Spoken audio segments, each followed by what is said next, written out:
benissimo. Dopo la voce di Jenny Aliberti si va all'ultimo in mia compagnia per l'amico Antonio che ci chiamava da Napoli, salutava per me, ti ringrazio, per tutti i suoi amici e per le intere palazzine dove abita lui. Ciao Antonio! E che dirvi, io ringrazio tutti voi che ne avete preso parte a questa magnifica programmazione Buon Pomeriggio Napoli.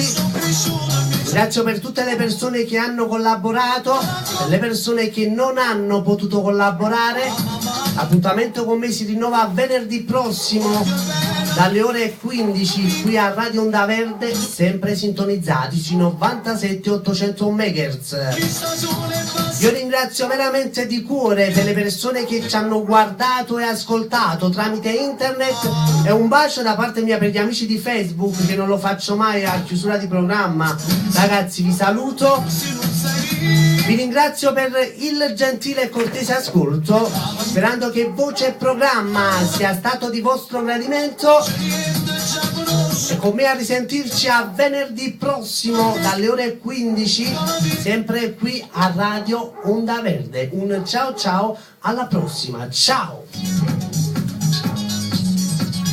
È finito. Aspetterò di sentirmi un ragazzo di Vicoli, perché si prende sono stati biscotti per crescere. Tutte le mattine volevo uscire da